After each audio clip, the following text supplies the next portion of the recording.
Fréquence Évasion, Midi-Pyrénées, Languedoc-Roussillon, Provence-Alpes-Côte d'Azur. Loisirs, culture, environnement, économie. Sur Fréquence Évasion, l'info dans le Sud est sans limite. Fréquence Évasion, la culture du Grand Sud. Dossier spécial sur Fréquence Évasion. Dans quelques instants, nous serons en compagnie de Stéphane Lhomme de l'association Tchernoblaï et nous allons ouvrir un dossier spécial consacré aux problèmes de radioactivité. A tout de suite. Radio Fréquence Évasion, le son de la Côte d'Azur. Fréquence Évasion vous informe sur votre région. Que se passe-t-il près de chez vous? Pour le savoir, cliquez sur Région et Office de tourisme. Bon séjour dans le Sud. Venez visiter le site Fréquence Évasion, www.fréquenceévasion.com. Prenez de l'attitude avec Fréquence Évasion. Tout de suite, dossier spécial sur Fréquence Évasion. Nous sommes en compagnie de Stéphane Lhomme de l'association Tchernoblaï. Bonjour et merci d'être avec nous. Bonjour. Alors pour commencer, pour quelles raisons cette association a vu le jour? Comment a-t-elle été créée et quels sont ses objectifs? Eh bien, j'ai lancé la création de cette association fin 99 et plus exactement, nous nous sommes lancés le 15 décembre 99 et tout simplement parce qu'il n'y avait plus d'association antinucléaire en Gironde pour lutter contre la centrale nucléaire du Blayais. Et 12 jours plus tard, c'était la fameuse tempête de décembre 99 et une inondation terrible qui avait mis en très grave difficulté cette centrale, qui avait frôlé la catastrophe. Donc pas mal de gens pensent que nous nous sommes créés à la suite de cet événement qui a failli être dramatique. En réalité, on a été lancé un tout petit peu avant, comme si nous avions eu une sorte de pressentiment. Pour ceux qui ne connaissent pas, on va situer le Blayais. Où ça se trouve exactement ?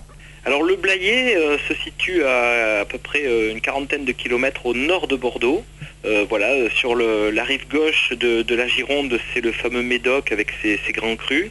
Et sur la rive droite, c'est le Blayais, où il y a aussi d'ailleurs quelques productions viticoles. Et puis en particulier donc une centrale nucléaire qui a été construite dans l'estuaire de la Gironde et en particulier sur des terrains marécageux. Ce qui d'ailleurs peut poser de véritables problèmes sur la question sismique. Justement, sur votre site, vous titrez le 28 décembre 1999, inondation de la centrale nucléaire du Blayais, à 2 doigts de la catastrophe. Que s'est-il passé exactement ?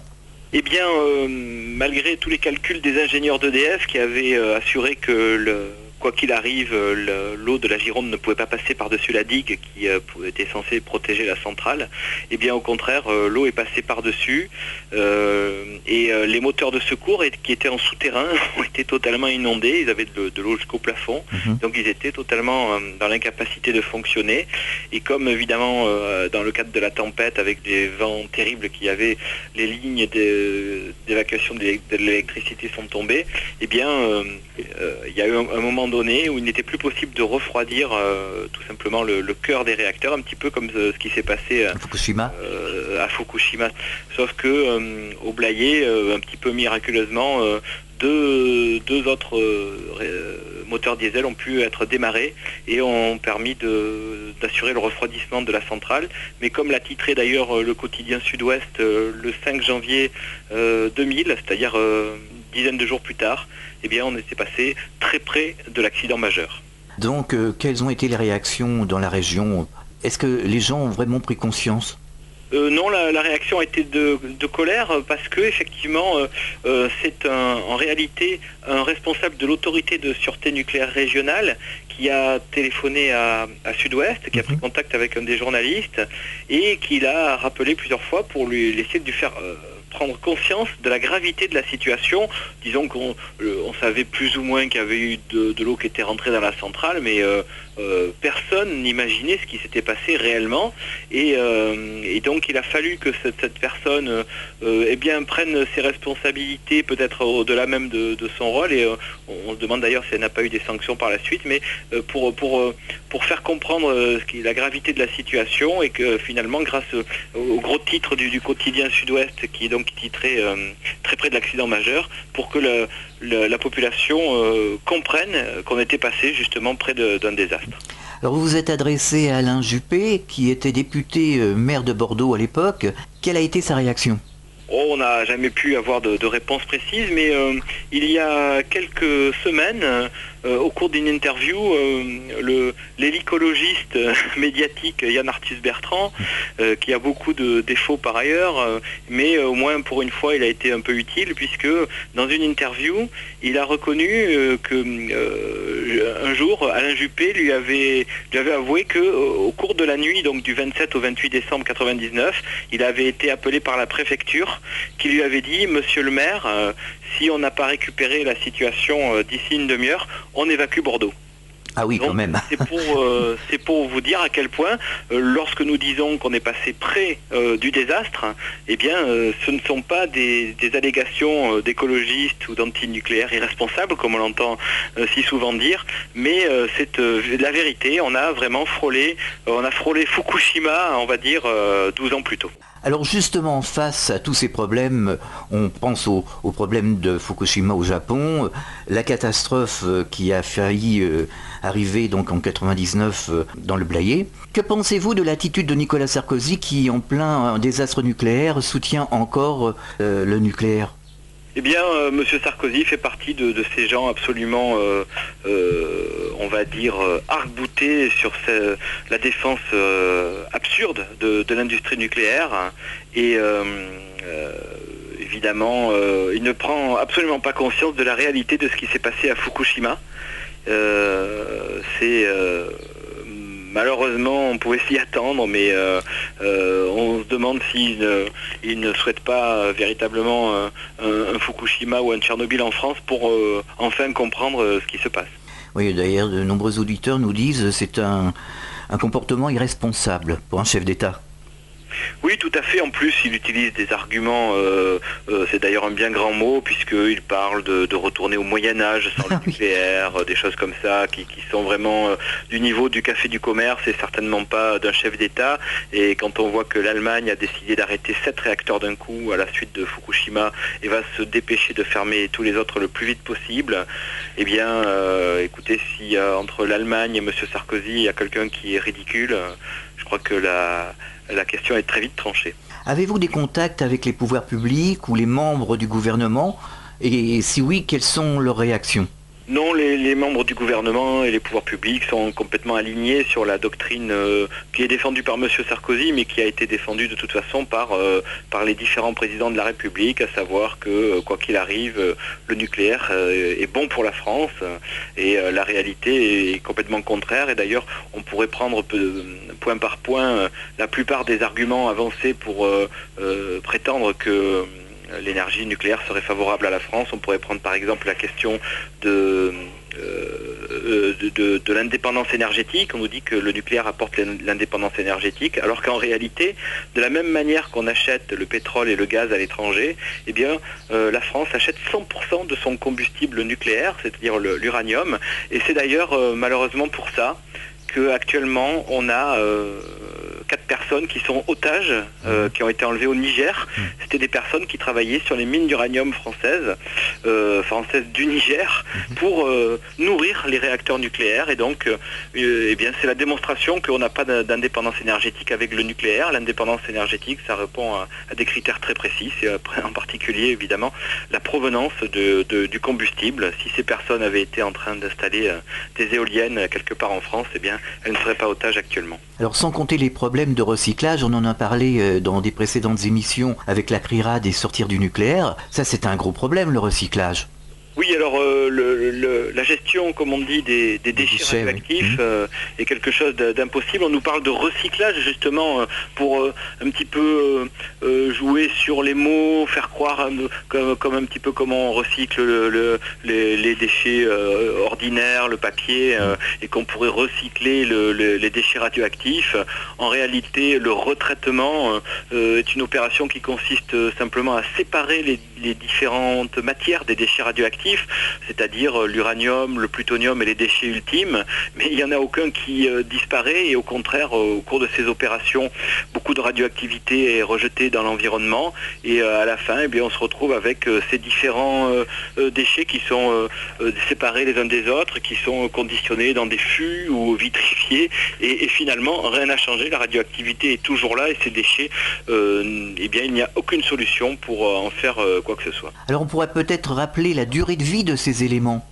Alors effectivement, d'abord il faut rappeler que l'industrie nucléaire produit des quantités astronomiques de tous les genres de déchets, en particulier de déchets très faiblement radioactifs, mais qui petit à petit se diffusent un petit peu dans toute la vie courante. Il y a même des tentatives pour essayer de mettre des ferrailles radioactives, de les fondre avec les ferrailles ordinaires, parce que tout simplement il y a une telle quantité que l'industrie nucléaire ne sait plus quoi en faire. Et puis ensuite il y a les déchets, on va dire, les plus dangereux qui sortent des cœurs des réacteurs, et donc là on a des déchets qui peuvent durer des centaines d'années, d'autres des milliers, et pour certains des dizaines ou des centaines de milliers d'années, et qui sont d'une dangerosité extrême.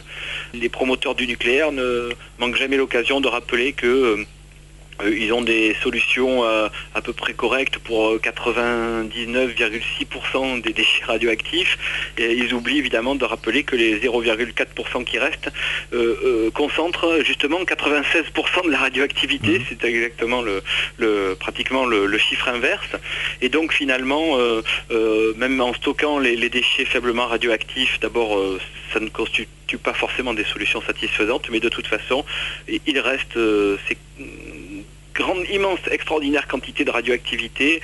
Il y a des projets pour les enfouir, pour enfouir tout ça profondément sous le terre, reboucher et considérer que tout va bien. C'est évidemment un comportement absolument irresponsable, puisque tôt ou tard, évidemment, la nature se rappelle aux êtres humains, et la radioactivité causera des situations dramatiques. Donc là, on a le pouvoir de détruire la planète. Oui, effectivement, le nucléaire peut détruire la planète à cause du nucléaire militaire, ça on le sait, les bombes atomiques, mais il peut aussi, peut-être pas détruire la planète, mais en tout cas la rendre stérile. De par les catastrophes nucléaires. Pendant 25 ans, on nous a dit que la catastrophe nucléaire de Tchernobyl, c'était la faute des soviétiques et non pas de l'industrie nucléaire. Eh bien, aujourd'hui, c'est au Japon que se situe la catastrophe nucléaire qui a lieu, c'est-à-dire un pays de haute technologie, théoriquement, comme en France, aux États-Unis, et donc le prétexte des soviétiques ne tient plus. Donc très clairement, maintenant, on est face à la preuve absolue dont nous, antinucléaires, nous étions d'ores et déjà persuadés depuis longtemps, mais qui est maintenant que personne ne peut nier, c'est que la catastrophe nucléaire peut se produire à chaque instant partout où il y a des réacteurs, et par exemple malheureusement en France. Alors est-ce qu'il y a d'autres sites en France qui pourraient poser problème ? Oui, évidemment. Toute centrale nucléaire, tout réacteur nucléaire finalement ne demande qu'à causer une catastrophe. Faire fonctionner une centrale nucléaire, c'est prévoir une catastrophe et essayer de l'éviter finalement. Et malheureusement, il y a toujours un moment où quelque chose tourne mal, que ce soit pour des raisons climatiques par exemple, une tempête ou une canicule ou un tremblement de terre ou des événements naturels, ou alors tout simplement pour des raisons humaines, des erreurs de conception, des erreurs de maintenance, de conduite de la centrale. Et aujourd'hui, les centrales nucléaires sont vieillissantes en France. La plupart atteignent l'âge de 30 ans qui était prévu à l'origine, et donc maintenant elles dépassent cet âge. Une centrale est toujours dangereuse, même toute neuve, mais évidemment elle est encore plus dangereuse lorsqu'elle vieillit. Et on a parfois le sentiment que la catastrophe est maintenant inévitable en France, et que ce n'est plus qu'une question de temps. Alors aujourd'hui, chez vous, à la centrale du Blaye, est-ce que tout est rentré dans l'ordre ? Est-ce que tout fonctionne normalement ? Du point de vue pro-nucléaire, on peut dire que la centrale nucléaire du Blayais fonctionne correctement, les réacteurs tournent, mais jusqu'au 10 mars dernier, autour de Fukushima aussi, on pouvait dire la même chose. Exactement. Regardez cette belle centrale avec 6 réacteurs et 4 réacteurs plus loin d'ailleurs, eh bien tout fonctionne très bien. Et puis quelques heures plus tard, c'était l'apocalypse. Donc voilà, comme je le disais tout à l'heure, une centrale nucléaire, c'est une catastrophe nucléaire potentielle qu'on essaye d'éviter. On fait fonctionner en essayant de tout contrôler, et évidemment les pauvres êtres humains que nous sommes et que sont les gens qui s'occupent du nucléaire ne sont évidemment pas infaillibles, et forcément à un moment donné il y a un problème qui surgit, et ça peut se finir par une catastrophe. On marque une pause, on revient dans quelques instants, à tout de suite. Radio Fréquence Évasion, Principauté de Monaco, Grand Sud. Fréquence Évasion vous donne l'écho du Grand Sud. Chaque jour, Fréquence Évasion est sur le terrain. De la Côte d'Azur au pays camarguais et languedocien, Fréquence Évasion vous fait vivre l'actualité du Grand Sud. Fréquence Évasion, www.fréquenceévasion.com. De Menton à Toulouse, Radio Fréquence Évasion, le soleil du Grand Sud. Nous sommes de retour sur Fréquence Évasion, toujours en compagnie d'un des responsables de l'association Tchernoblaï. C'est un dossier spécial consacré aux problèmes de radioactivité et de centrales nucléaires. Alors vous, concrètement, à l'association Tchernoblaï, quel est votre travail sur le terrain ? Eh bien, nous informons la population de la situation de cette centrale depuis 12 ans maintenant, mais aussi des risques qui sont encourus à cause du transfert des déchets radioactifs qui viennent de cette centrale et qui passent en train au cœur de Bordeaux, par exemple. Nous avons pu le démontrer en arrêtant un train de déchets nucléaires au cœur de la gare de Bordeaux. Donc, un accident ou un acte malveillant pourrait contaminer des centaines de milliers de personnes. Ou sur les lignes de RER à Paris, par exemple. Ou sur les lignes de RER à Paris, puisque de ce genre de transport avec des déchets nucléaires ou des matières nucléaires, il y en a tout le temps, dans tous les sens en France, que ce soit par camion, par train. Le transport nucléaire est une véritable industrie à lui tout seul. Puis les dangers évidemment des centrales nucléaires et des installations nucléaires en fonctionnement. En fait, Nicolas Sarkozy parlait de préhistoire, mais quand on entend tout ça, on a l'impression que l'industrie nucléaire, c'est déjà la préhistoire. Mais oui, effectivement, l'industrie nucléaire menace de nous renvoyer à la préhistoire. Et d'ailleurs, je voudrais en quelque sorte réhabiliter la bougie.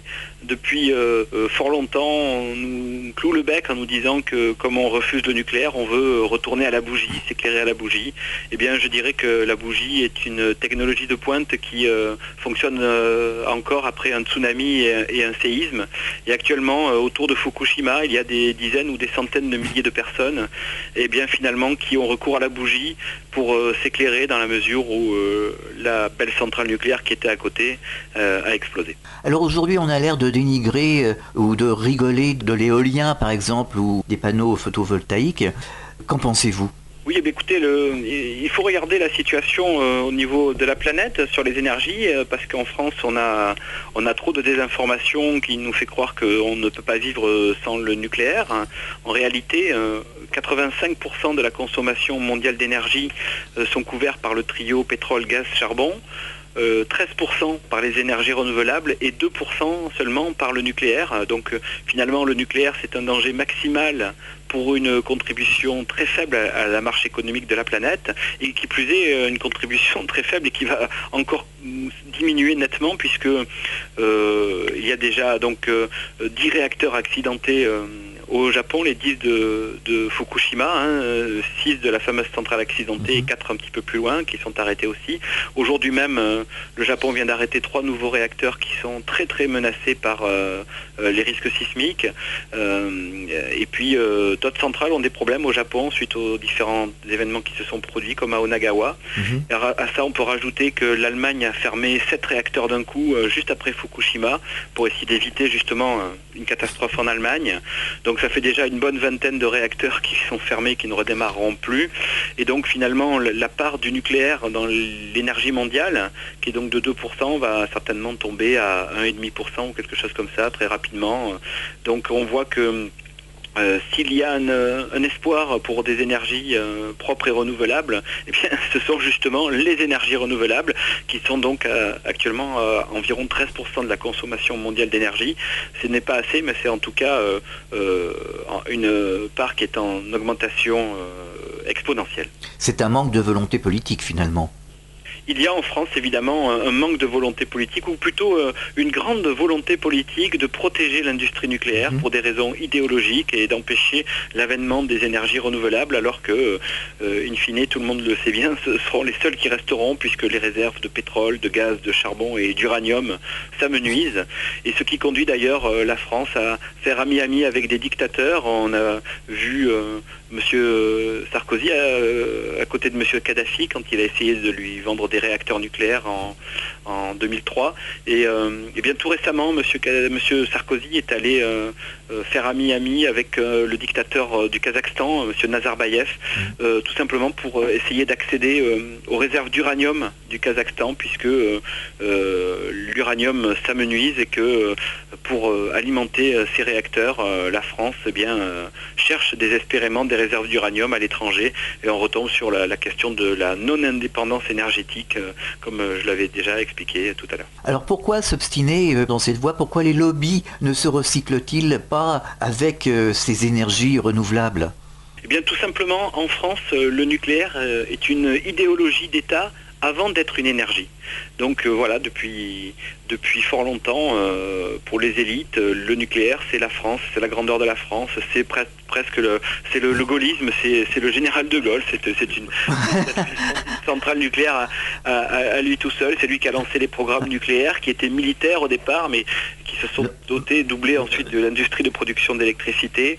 Et donc, voilà, il y a cette idéologie qui fait qu'effectivement, on l'a vu même encore avec M. Sarkozy, qui pourtant a rompu avec le gaullisme sur beaucoup de sujets, mais qui sur celui-là continue aveuglément à prétendre que le nucléaire, c'est la grandeur de la France, c'est l'indépendance énergétique, c'est la haute technologie, alors que finalement, le nucléaire est une énergie du milieu du XXe siècle, qui n'a quasiment pas évolué depuis et qui est donc archaïque, complètement dépassée, dangereuse.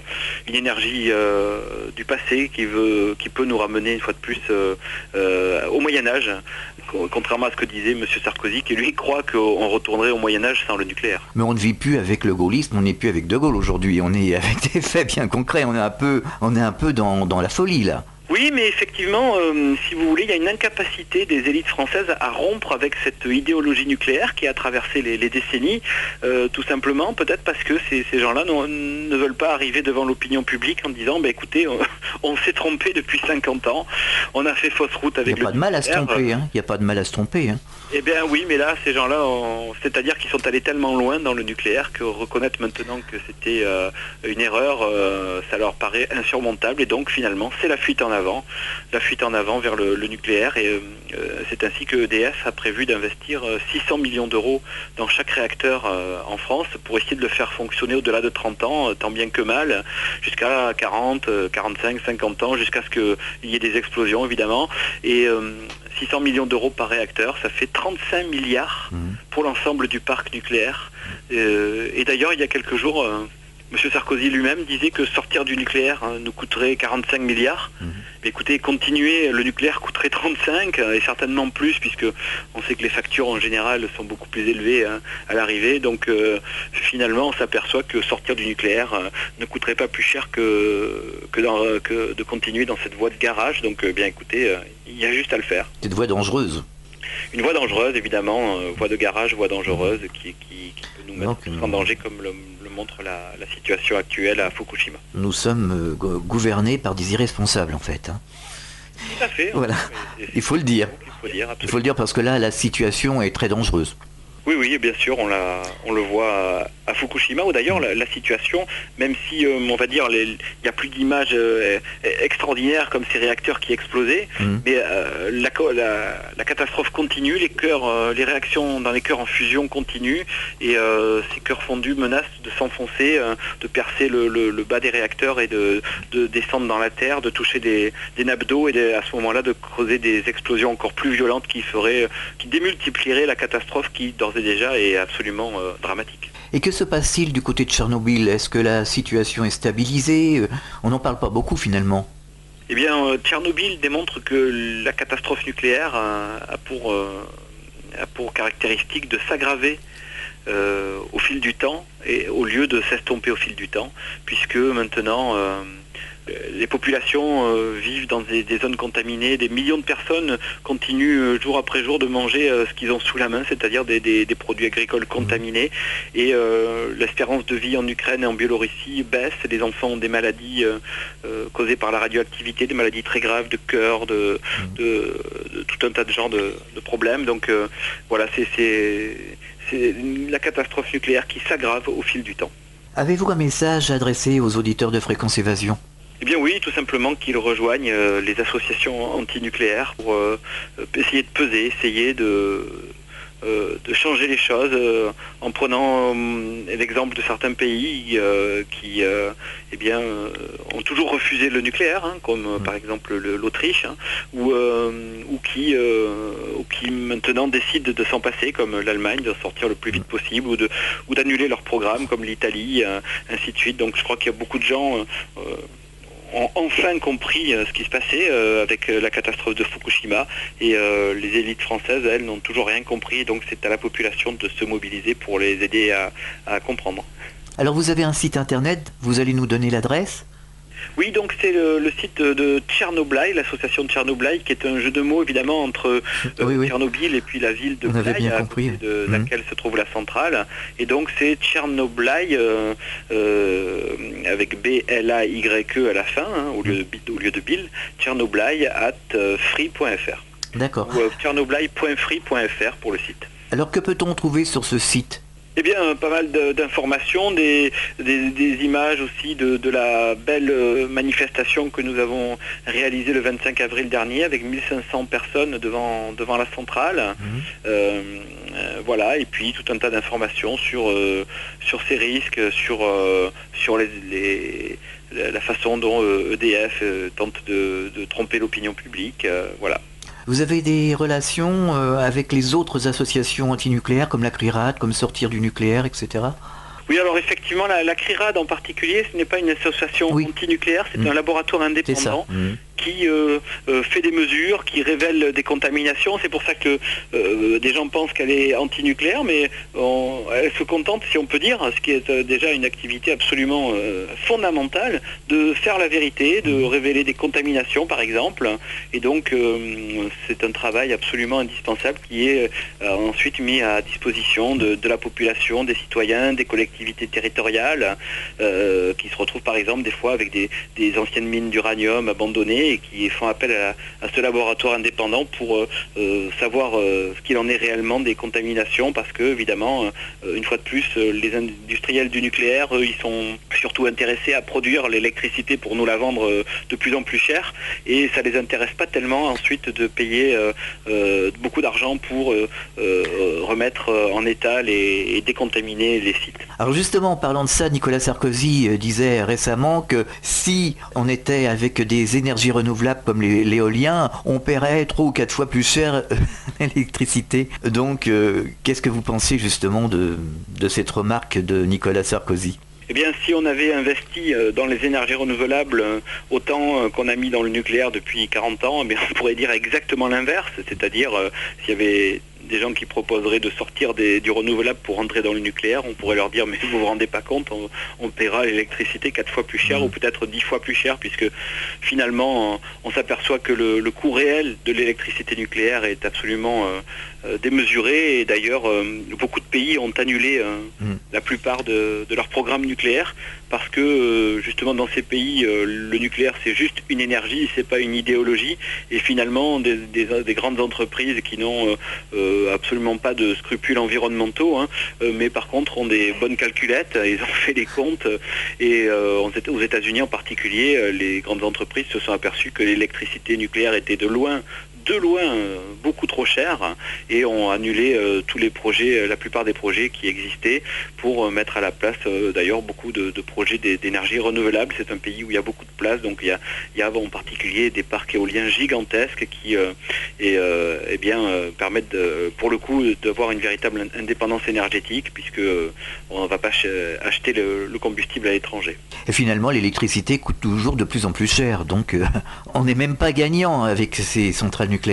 Oui, effectivement, le prix de l'électricité en France a commencé à monter de manière très importante. Ça correspond justement à ces 35 milliards d'euros dont je vous ai parlé, que EDF veut investir dans les réacteurs nucléaires pour les faire continuer coûte que coûte. Et donc, c'est l'explication de ces factures qui augmentent avec 3% bientôt, et au total au moins 30%, comme l'a dit lui-même le PDG d'EDF, et certainement encore beaucoup plus. Et donc finalement, on s'aperçoit que le mythe d'une électricité nucléaire pas chère est complètement faux. Stéphane Lhomme, avant de nous quitter, vous avez quelque chose à ajouter ? Eh bien oui, tout simplement qu'il est grand temps de sortir du nucléaire avant que tout ça se finisse très très mal en France, comme c'est le cas déjà au Japon. Stéphane Lhomme, merci d'avoir participé à cette émission sur Fréquence Évasion. À très bientôt, au revoir. Merci, au revoir. À très bientôt pour un autre dossier spécial sur Fréquence Évasion. Fréquence Évasion.